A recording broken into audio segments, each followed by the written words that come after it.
Welcome to the Soul Sisters series, where you'll get thought-driven, inspiring topics for your soul with Vaughn Solis and Brenda Rachel.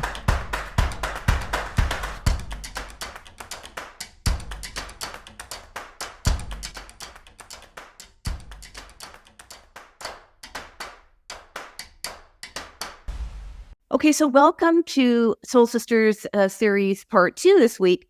I am Vaughn. This is my sister Brenda. And we are so happy to be with you, bringing you thought-led, inspiring information. So welcome to the Soul Sisters. So last week, we covered what I'll just call here our first insight to awakening. We talked about the influence of more traditional, conventional church in our earlier lives and how we moved on into church communities that were, more metaphysical and expanded our consciousness. And we gave you a sneak peek into the work of the angels and how this influenced us and continues to influence us today. We talked about manifesting. Also, for both of us, a sneak peek into how working with the angels has influenced and changed that for us, which we're going to be talking about in future episodes and really help you with that if you want to, work with the angels. And basically the fundamental truths of what has shaped us to become who we are today. So welcome, sis. Hi. I love you. I love you too. Brenda and I live next door to each other, just as a little insight. And in our mid to late 60s, this is the first time in our life we've lived as neighbors. And we have come from complete polar opposites of experiences, personality, likes, dislikes, and yet we have found a way to arrive at a very similar point in our lives. And that's what we're sharing with you as part of the Soul Sisters series, in case you have a sibling, and especially a sister, that you love but maybe don't feel as close to, and how you can develop that closeness and get along, even if you don't see that as something possible today, and also how to love and respect those differences. Right, sis? Absolutely. So I just clarify, we don't live next door to each other in an apartment building. Yeah. We live next door in different apartment buildings. Yeah, for sure. For sure. But anyway, the point is we ended up arriving physically also in a very, similar situation. Exactly. Anyway, so I started the Grief Talk podcast also just to give you a little more context in July 2022. And one of the things I had wanted to do since the inception of this podcast is to have my sister on to talk about some stuff that I don't really get to. I mean, I get to talk to people about it, but it's not the same talking to someone how you arrive at different places, how you get through conflict, how you get through tragedy, how you get through trauma, than with someone who's of your own bloodline and especially a sister. So that is the goal behind this series, is also to touch on those topics that are near and dear to us, but we both have a metaphysical background. We both have worked as angel healing practitioners since 2006. Mm-hmm. Yeah. 2006. We both certified under Doreen Virtue. And my sister, I was newly bereaved for 9 months, and bless her heart, she didn't want me to go to California alone. I certainly didn't. So she went with her. I don't know if you even really wanted to certify, but you did. I certainly did. Yeah. And that's developed. But it was totally not on my path. It wasn't something that was totally out of the blue. Yeah. And completely has changed my life. Yeah. And we'll be sharing in a future episode exactly how we got into angels and a little bit more of that story, certifying in California, Laguna Beach, actually, with Doreen as two sisters. There was a triplet of sisters there. They weren't triplets, but there was a triplet of sisters there. And I think that was the only other sibling, the trainees. Mm-hmm. And it was so cool. And we were like, isn't it cool? There's like 3 of them. And other people were probably like, oh, they're sisters. And there's something special about sisters, right? There's something special about There is. I don't know. Yeah. Anyway, Despite our differences, I also want to just add that you and I have many times over the years, despite how different we've been, right, have bought the same card for someone. Exactly. And she in Vancouver and me back east in Canada, and we'll give somebody a card and it's like the same one. So anyway, there you go. I guess more alike than different. So today, sis, I just wanted help share our message with the world by let's just having, a nice, totally relaxed conversation as we always do. And I just wanted to talk about our current vision for the world. And the other thing I would like to share with you, audience, is Brenda and I are also both authors. And I've written 3 books. Brenda has written 2 books, and I'm going to be putting links to those resources below. But some of what actually drove me to finally, basically say, let's do this, is me reading your latest book.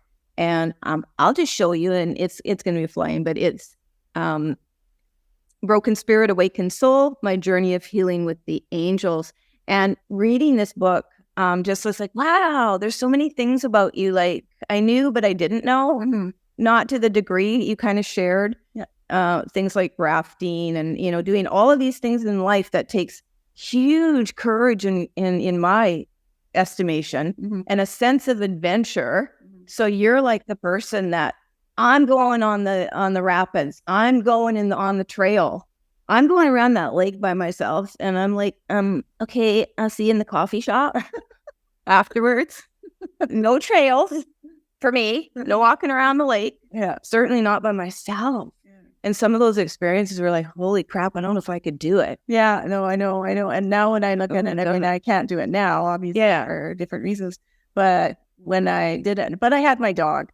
I had my trusty dog. One thing we do have in common for sure, hey, is we have, how many hours have we talked about what we want for the world, what we want for people to understand, to share, and have joy and have a full life because of, well, basically we've come from dysfunction. Exactly. Right? Exactly. So I was reading your book, and as I was reading your book, and then I went to mine and I went, well, wait, what did I say? And so I thought, well, why don't you just go at page 17, right where I have the little sticky. Okay. So instead of me just sort of paraphrasing, I made notes on little yellow stickies as I read some things that were really, really impacting for me in your book. Why don't you just read what you wrote on page 17, what your vision is for the world, and then I found what I wrote in mine, in Divine Healing. Okay. My spiritual vision for all of humanity is that the people on this planet who have an abundance of love in their heart will share it with others, and their inner light, which radiates from this light, love, will shine so brightly that those who are encompassed within their own darkness, created through their own fear, will be drawn towards the light. This will create an opening for peace, harmony, and unity to prevail, and a global healing to occur on our planet. I love that. I love that. Thanks. And so with me, and so a lot of what I'm teaching, audience, in my coaching is from Divine Healing. And this is my first book that I wrote. So this is what I ended up writing. And this would have been back years ago, up to 2009. This book took me 5 years to write, Divine Healing. But this is what I wrote, and to complement what you said. Manifesting the life of your dreams is all about knowing how to set realistic goals based on heartfelt desires that remain central to your intent to holistically heal. Holistic healing is all about developing a true appreciation for the major lessons you have masterfully created to help you spiritually grow, some of which no doubt will come to you through suffering. By connecting deeply to the more universal lessons of forgiveness, compassion, acceptance, trust, and love, it is my hope that you come away from reading this book with an awareness of the incredible power you hold within to transform not only yourself, but also the world by putting into practice the divine wisdoms the angels have given to us. And so really why I wanted to read that is because both of us as authors over different periods of time, so I guess I knew I wanted to be a writer as a kid. banging out my first, story on an old clunky Olivetti. But I knew that, writing was going to be an intrinsic part of my life. I didn't know how it was going to come to me, and I'm not happy the way it did come to me, which was losing, Janaea, obviously, in 2005, which is my daughter, to suicide when she was 22. And so all of my work that I'll explain to you, audience, all of my work since then has been rooted in my desire to basically not choose to suffer in life. That's basically it. So where yours is I think similar, and having the compassion and the kindness and the empathy and for each other and for the world in general, right? So we can have a peaceful place of existence. So, you and I have talked so many times about our work is centered in wanting a peaceful world. And here we both know that it is possible. Do you think, and how many times have I said to you, what keeps us going? We came from that sort of light worker term era, right? And I don't know what people are called today, but and how many times have I asked you, right? And we've discussed, if we keep doing this work and we keep holding this vision and truly do believe that light will overcome the darkness, right? And we both believe that. Absolutely. But then how do we keep feeling inspired to believe that when it doesn't seem like what we're doing and what other light workers and other practitioners and anybody who's good in this world can't seem to overtake those dark forces? Well, I think for me, it's just, I'm finding that it's what drives me. It's my purpose. It's my soul's purpose. And I've come to this point through the things that I have experienced. And so every morning, I just ask the angels, what is it what message do you want me to get out today, or messenger you want me to be?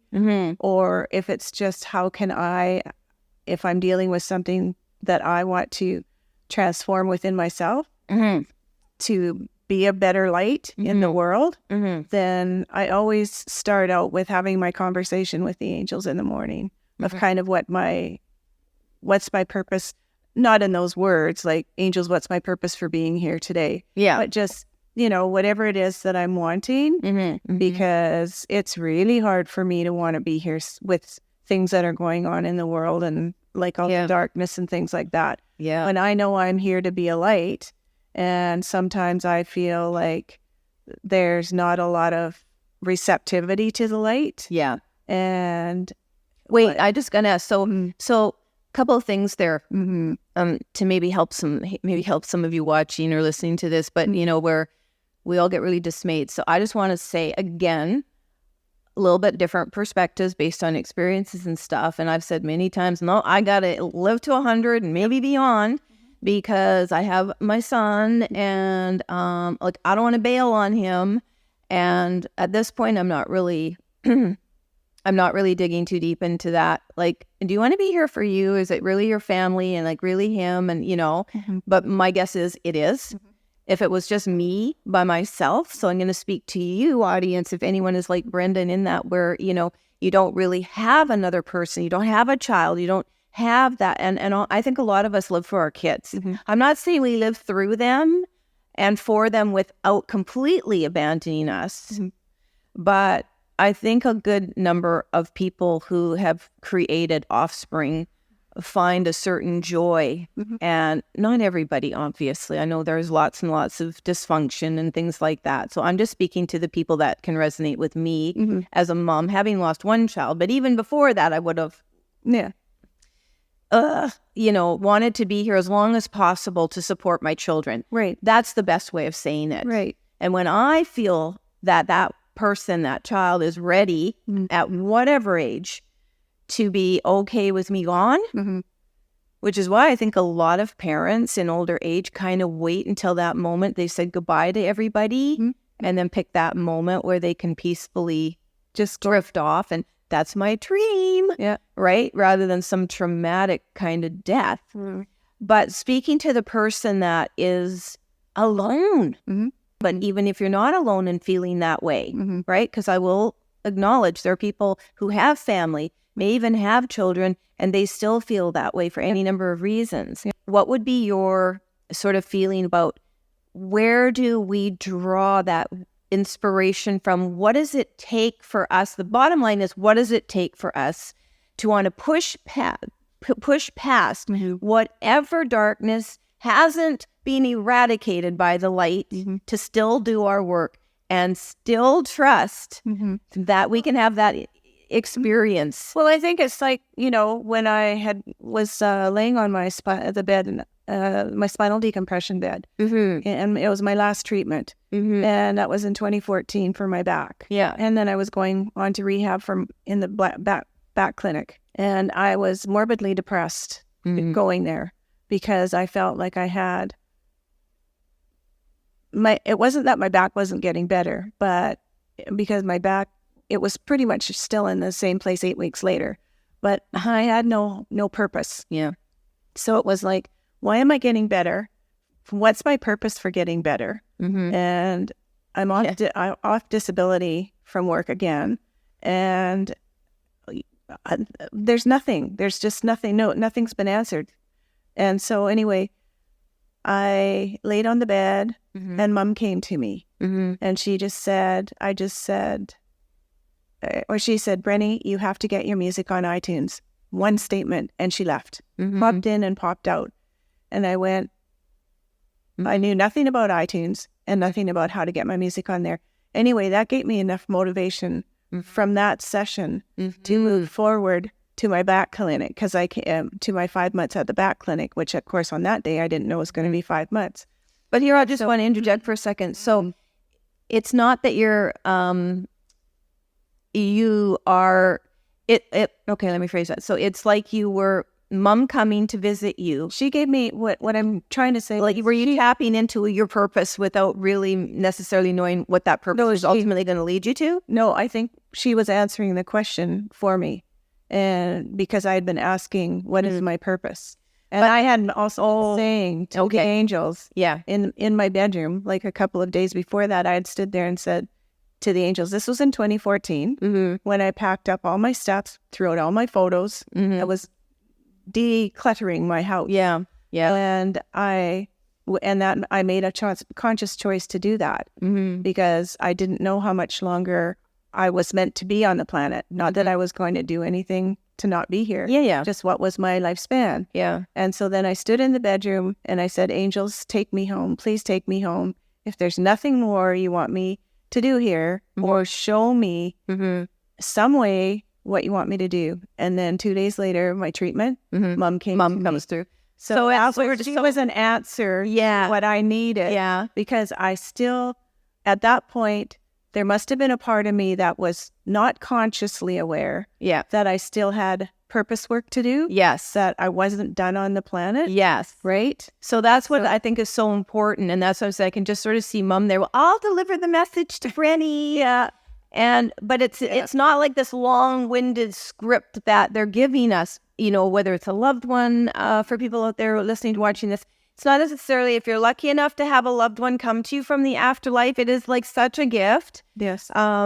And the angels can come to all of us. Yes. That is accessible to all of us. Absolutely. I would say accessing the energy of a deceased loved one, not so much. It is, but because we're so untrusting or mistrusting of that experience, I think we would put more blocks up around having our departed loved one come to us than maybe an angel. I would say it might be easier to learn to trust in those visits. For example, I learned to trust in angelic visits.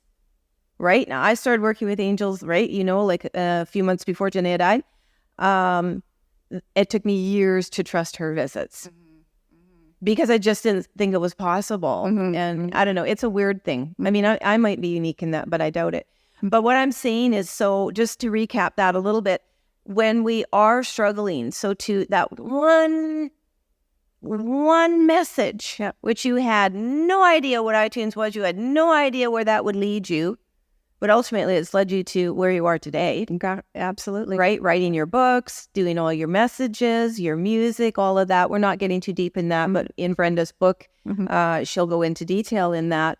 But the point I want to make here is that when we're in that darkest of places and not wanting to live, so I will acknowledge here, and I will acknowledge for anyone also watching this, of course, I have not maintained always wanting to be on the planet, especially when Janaea died. I struggled daily, hourly with not wanting to be here.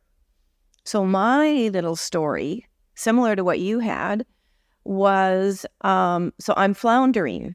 So again, this is something for the audience I want you to, that we share with you, is we've had drastically different experiences, but struggled with similar things. Exactly. Not wanting to be on the planet being one of them. So what I'm getting at here is what it takes to find that spark within, even when you're given a message such as you to put your music on iTunes. You could have said, no, I don't even know. And God knows where you would be today if you'd done that. And for me, in my early struggle, now at this point, I will admit I had been working with the angels and very trusting of them. I was less trusting of my ability to be a channel.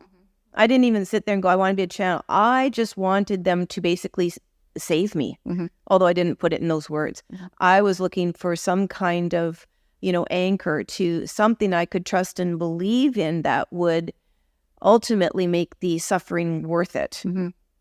And so I wouldn't say I was consciously aware I was doing that, but looking back, that's clearly what was going on for me in this traumatized and shocked brain of mine. But along with that, and in the human side of that, so you with your back pain, me with my mental and emotional suffering, it was too much to bear, basically. It really felt like it was too much to bear. And so I was not able to be fully present for my son. And I wanted to be, but I couldn't be. So fortunately, he had his dad. And so I was grateful for that. It gave me space and time to kind of, I'm not even sure, but just exist in this abyss of nothingness. And so here's my little story. So one night, so I'm struggling with just every day pushing myself. When you wake up in the morning, people, sis, or if you used to, maybe you don't do it anymore, but when you're in severe pain, trauma, grief, right? And you wake up and the nightmare is still there, and you just basically really don't think you can handle it. Just be, right? And then you make a decision, you make a choice to put your feet on the ground and get out of bed. And, well, I guess some do and some don't. And if you don't make that choice to get out of bed, I don't know what happens to those people, because honestly, I didn't do that. So something deep within me was still pushing me to get out of bed, brush my teeth, shower, be clean, do a little tiny bit of yoga. Like, just, I could barely move, but just, a little tiny. And I didn't know what for. And one thing that helped me, if you're in this situation right now listening, either in pain, physical pain from like an injury or a disability, or you're in grief, as I said, a bereaved dad once told me to just split my day in 3. Oh, yeah. Okay. And so I did. And so I would like wake up and go, okay, I only have until noon. Okay. And then at noon, it's like, okay, I made it. And then it would be like, okay, I only have till like 5 o'clock or 6 o'clock, whatever it was. And then it would be, okay, I only have until, bedtime, 10 or 11. And, but anyway, so that really helped. That's a great tip. If a whole 24-hour period feels too much to handle, splitting it at least through your waking hours, it can really help, because it doesn't feel like you have such a big chunk of time, which slows down. Oh God, doesn't it slow down when you're in like pain and agony, mental, emotional? Oh my God. And it's like, when is this going to end? It's only been 10 minutes. And you're like, oh my God. Anyway, this one night I awakened, and I never slept well, but I awakened. And I was in that, place of sort of awake, but can't move. You're sort of kind of not pinned there, but, aware, but anyway. And this presence, I won't say in that one I felt a physical presence. It was just speaking to me and basically very, very, very, very to the point, do you want to be here or not? Very lovingly, just very lovingly. And it was, I knew, a simple yes or no. And I said yes. And so kind of like if you didn't do the iTunes thing, I don't know what would have happened if I'd said no. No, please take me. Because like you 2 days earlier had been, asking for answers. Well, I too had been struggling and really, really preoccupied with like what it would be like to choose to basically exit. And that voice which was probably the angels, I'm going to say it was the angels, just said to me, it is simple as a yes or no. And I sensed that's all I had to do is say one or the other and they would make it so. Yep.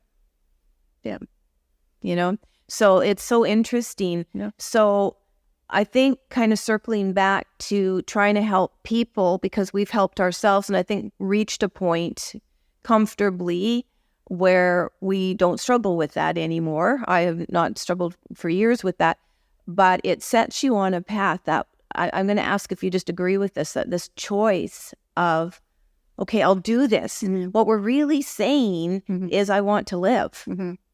Aren't we? Well, I'm not like you in the respect that I still struggle with not wanting to be here. Oh, do you? Oh, absolutely. But I also made a conscious decision when I tried to commit suicide in 1996 and survived. The angels intervened and I survived, that I wouldn't ever try to take my life again. Right. And so I know that I've got the power within me to survive and keep going. And so, but it's just an acknowledgement. It's an acknowledgement that, there's not much when I get into that place that, well, there's really not that much keeping me here. And because I already know or believe, I don't know, as I haven't made the transition to the other side. Right. That the other side is way more beautiful than here. I already know that. Yeah. And will be everything that I can even fathom within my consciousness of how it will be. And so I struggle within myself knowing that. Yeah. And saying like, oh my God, why would you choose to stay on a planet filled with so much hatred and animosity and conflict and struggle and strife? Okay, here's a question for you though. If that's the perspective, and so, hang on. So here's the glass. Do you see it half full or half empty, people? Do you see it half full or half empty? Well, I think it totally depends on what, what avenue or what aspect I'm looking at. If I'm looking at it from a world state, like there. The glass half empty or the glass half full for me. That's your life. Well, I don't go by life. I go by what's the segments of different things that are going on in my. I don't look at the glass and go my whole life. I go. Yeah, well, it's just anyway. It's an example, but so what I guess what I want to we're coming from it from two different places, and so I don't look. Yeah, I don't even have that kind of consciousness anymore. Glass half empty, glass half full. I just have. Do I want to live in a place where I am surrounded by lots of beauty? Yes, and that's what I wanted to get to. Okay. When we live on Vancouver Island, folks, so we are surrounded by ocean, mountains, forests. I mean, it doesn't get much better than this. So my question is, and this is in general, just in very general terms, for all of us who... And also, I just want to acknowledge really quickly that if you are like an empath and or even just picking up energy of places, the world, and we both do that, and it's a lot. And I think millions and millions of people have that ability and feel the weight So it's of the world. That's what I'm saying to you. But let me ask. I know, but let me just ask a question here. So the question is, perspective-wise, if we can, how do I want to phrase this? If we can, would it be better? I once read a thing from Wayne Dyer that he said, he struggled with not being able in the work that Wayne Dyer did to fix the world, have his work and the work of anybody in related businesses and all of us, right? Have it really impact and basically rid the world of the dark forces. Right. And I was struggling that in my earliest grief. And for the first few years, I felt very much like what you're talking about. Well, like what's the point? It gets very tiring and doesn't change anything. And it feels like kind of the wars and the greed and, just all of that stuff, the conflict in general. We're ruining ourselves is what it actually kind of feels like. But I guess what I'm not struggling, but curious about, is, well, what if in our beautiful work that we do, and it takes a lot of effort and energy, especially when you keep at it for years, and for anybody else out there acknowledging this, doing their work and contributing and wanting peace, just living your life and wanting peace, people. And you just don't see that. And I'm speaking to the people that have a sense of empathy and do feel the weight of the world, and not people that just, well, my world is fine. Like, I'm talking about this on a greater humanity, scale of humanity here. So, would the effort to just focus on all the beauty we're surrounded by, like, when can that be enough for us? And in choosing to want to be on the planet or not, is it even a fair question to contemplate that should be enough for us? Do you understand what I mean? Well, I do, but again, our situations are totally different. I'm just supposed to take it in general terms. Yeah. Oh, you mean very general terms? Can this be? I haven't figured this out myself. Like, I get really frustrated, like continuing doing good work, right? But I don't struggle with being on the planet or not because I have my son. Well, you have Scott. But if I didn't have him, right.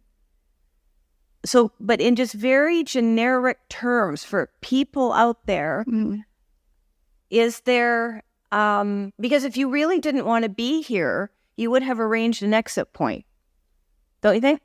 Well, I arranged... Naturally. Yeah, I arranged many exit points. No, I'm talking now, though, with this awareness. Yeah. Now. Well, yeah, I'm being very conscious of, I can end this when I'm done. Like, I'm truly done. Yes, and I have asked the angels to take me home when my purpose work is done here. Yep. And I will go when my purpose work is done here. So that is what keeps me going. And so the completion of my book in June, which took me 5 years to write, was the last thing that they guided me to do. And so I haven't got my next.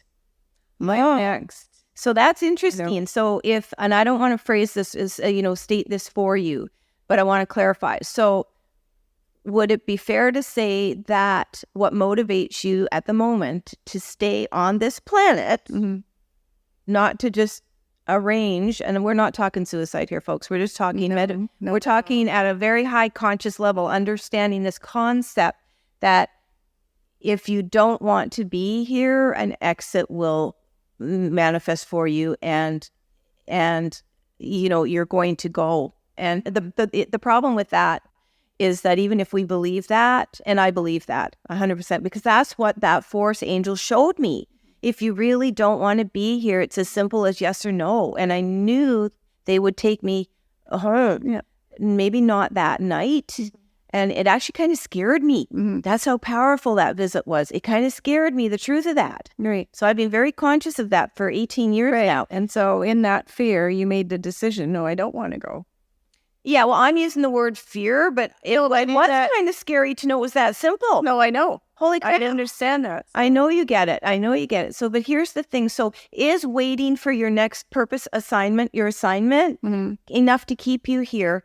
Like, you understand what I'm saying? I do, but I'm also saying to you that for right now, I just choose to be a light worker, however the angels choose to use me daily. Yeah. And so I don't know how that's going to unfold. Okay. But like I said, it is a struggle for me to stay here.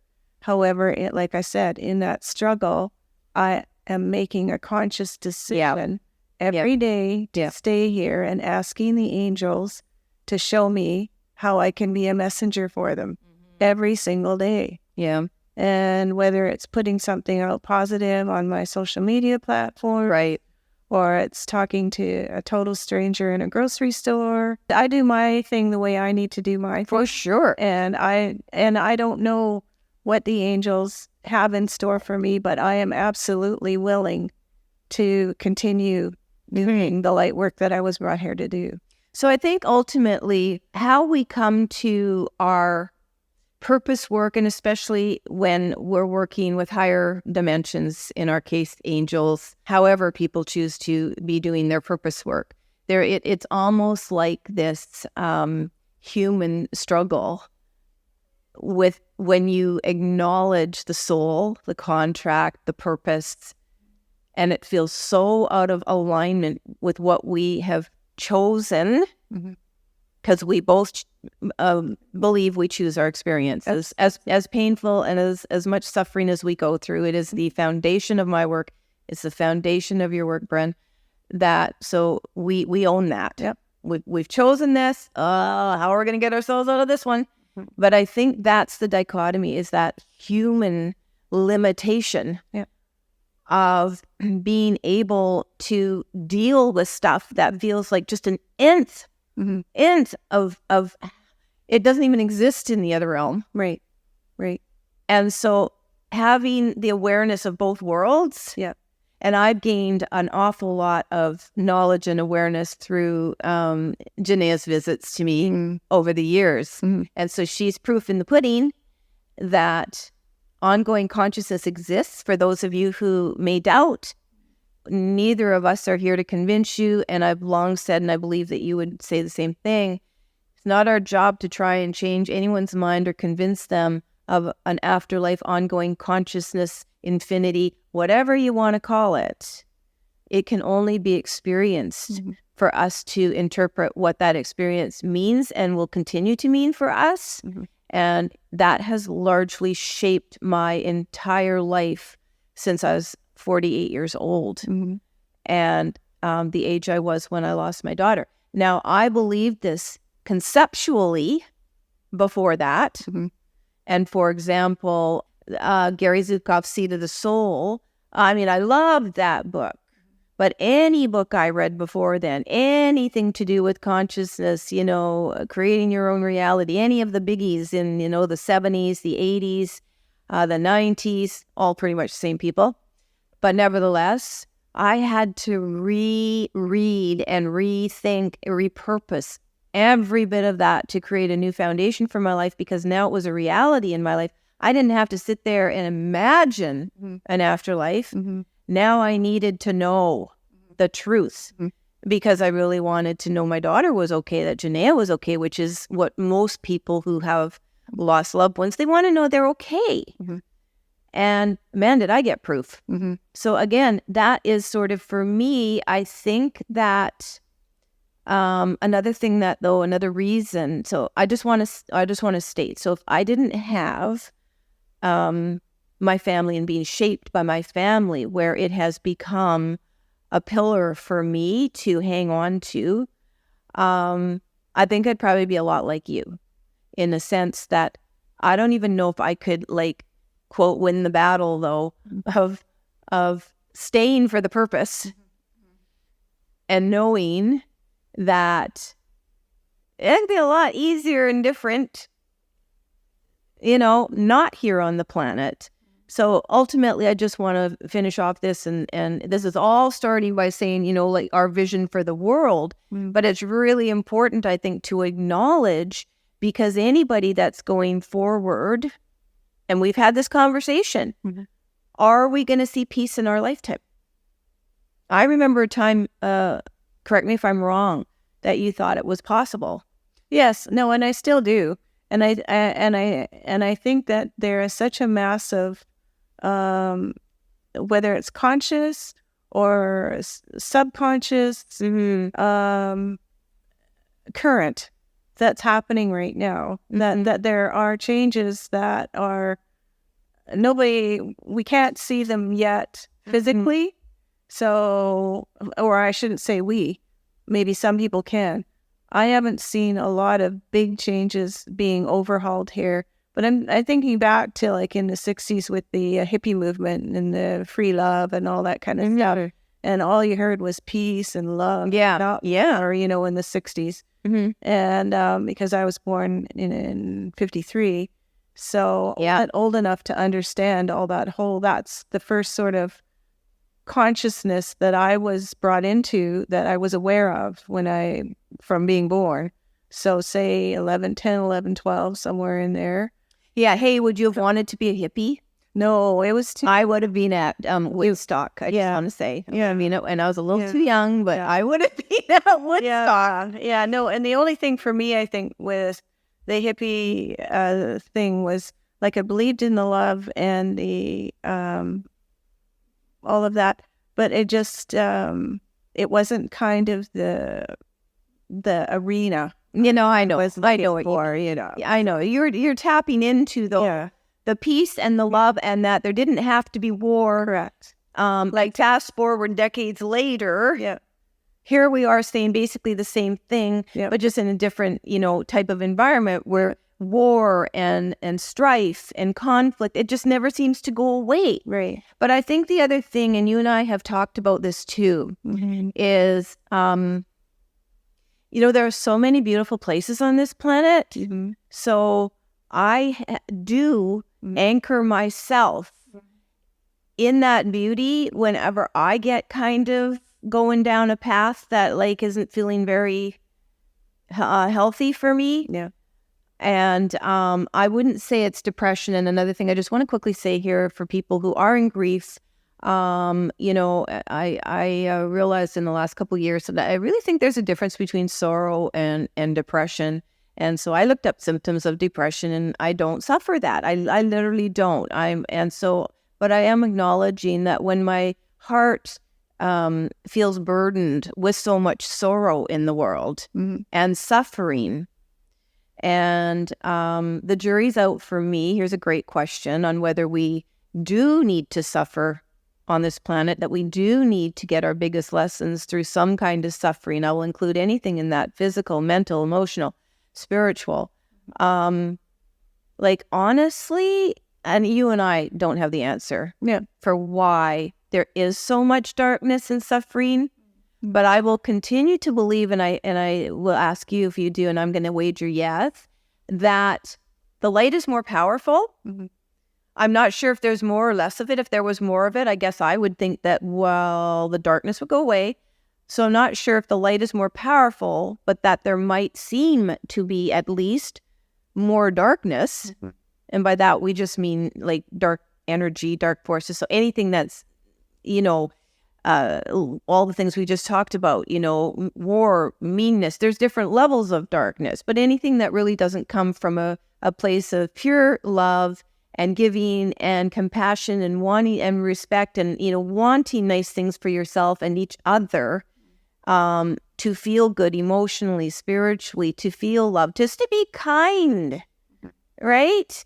To feel loved and worthy. I'm 100% a believer in anybody that can, go and persecute and literally slaughter somebody else is really coming from a place of incredible fear and lack of love for themselves, where it started somewhere. I like to think every baby born is innocent I could be wrong. But at any rate, so I anchor myself a little bit. And so this thing about the light being maybe seemingly to us less, but definitely more powerful, it kind of holds those forces in check where they don't take over the entire world. Mm-hmm. And then so is that what we have to kind of hang on to? You know, like in those moments to look at the blue sky and look at the sunshine, and in our case, look at the ocean and trees and mountains and the gloriousness, if that's a word, the glory of the planet. Mm-hmm. I mean, do you think that's enough to, you know, and what we do have that's working for us, is that enough to anchor us into wanting to, well, stay here, I guess? And if so, and the other piece to that is, like, why is it kind of criminal in most cultures if you don't want to stay here? For the people that exit on their own. Right. Let's just call it suicide. And no, I'm not advocating for suicide, but I am saying, why have we been conditioned to live here in suffering and accept that as maybe just part of the human experience? Well, if we, you know, I think it is formulated from my own belief, and my own belief is that very basic. I chose to come here, so Yeah. you know, right out of the gate, nobody forced me to make a decision to come to planet Earth. So I chose my parents. I chose the family I was going to have and be brought up in, and everything else that has happened to me in my life. And I make that very clear in my book, that when I came to understand this, there was such a freedom, just like where I am now with my choice. It's my choice to think all of the things that I need to think about not wanting to stay here. And so I can change that thought about how I feel about not wanting to be here at any moment. So I'm just being very frank and open and say I have these feelings and they're very real, and these thoughts, because thoughts aren't feelings, and but I do believe thoughts create feelings. That it is a struggle for me to want to be here. And I'm the only one that can change my perspective on this. Not one other person can get inside my mind and flip the switch. So for right now, I am choosing to be here and to live the life to the best of my ability, to be a light worker and bring the consciousness of caring and compassion, consideration, kindness, and respect, which are the 5 traits I follow, and just want to have the most peaceful environment I can have to live in. I think it's very important for me to recognize that I am an empath, and there are many people that aren't empaths. Don't even aren't. Yeah. And so, and an empath is one who really feels from their soul place, not just, oh, I feel bad about what I saw on TV or what happened to that family or whatever. I feel it. And Me too. And I was sobbing when I was 10 years old in front of the TV in our home. We got a TV when I was 10. And I was sobbing, watching something that was catastrophic to me. And Mom came rushing into the living room and couldn't understand why I was sobbing. And I was just so overwhelmed with what was happening to people in the TV, right? Yeah. Like it was happening to me. So, you know, when we feel things, and you understand this, you come from a totally different place where from another person that will have an understanding, and they will feel bad that that's going on in the but they don't feel it from that soul. And you people out there who are empaths and really get what I'm saying, as far as like it just takes over your whole body. You can't help it. You don't sit there say, I want to feel this way. No. You just feel this way. I think anybody, sis, who is a channel, Brenda and I are both channels for angels, when you have been chosen to, or you choose to be of service, you're going to be used for service in ways you can't even imagine. Yeah. That's Right? given. Right. Yes. Right? Yes. And so I think we both knew at very young ages there was this innate kind of, we came to it differently. So there was this innate thing that we wouldn't have had as children, and we're going to be next episode talking about the dysfunction we came from, but we wouldn't have necessarily, I don't want to speak to you, but I didn't have the capacity to completely understand what I was going to do. But things like banging away on the Olivetti and writing my first story and having a more free spirit, you were more the, straight and narrow, right? And I'm like just left home before I'm 16 and, super trusting and just living a super liberal life. Not kidding, I would have been at Woodstock had I just been born a few years earlier. But what I want to actually say is that, again, what we're acknowledging here and what's so cool about us being able to do this and, have respect for each other's experiences. So well, I don't struggle with what you struggle with. So we're not, I think, polarized in that. We have different reasons for choosing to remain on the planet. Yep. Both totally aligned in accepting and understanding that it's our choice to be here. And by the way, spiritual philosophy teaches this. And I came to this concept in my mid-20s. And it was just, okay. I never struggled with that. I was never like, for all the dysfunction we did come from, and we are going to be talking about, I don't think either of us blamed our parents. No. No. The other two kids might have, but it never bothered me. It just, oh, wow. So feeling this and having experiences, I did have out-of-body kind of experiences when I was a child quite a bit. I didn't really understand them, but like the room would get really super big and I got kind of really, it was weird. There was like this something going on, but I wouldn't have understood it, but I could feel it when it would happen. And now that I look back at it, it was probably a little bit of kind of going out of my body a bit. Nice. But the thing is, celebrating the differences between us, this is part of that, and understanding and respecting your struggle. I appreciate you sharing that because I think there's probably a good number of people aligned with your experience, just like there are a good number of people aligned with my experience of, child loss and terrible, terrible bereavement, just horrible. You wouldn't wish it on anybody. And still being faced with having to find something that makes us want to stay. I don't care what it is, actually, in a sense of what it is you do want to stay, why you want to stay. The fact is we're making a choice for some reason to stay. I guess what I'm trying to say is if we're choosing to stay, damn, make the best of your day. If you're choosing to stay, make the best of your day. I love that. Being a poet, right? Well, we've both written poetry too. So, but you know what I'm saying? Because we only rob ourselves if we choose to stay and then make it a miserable existence.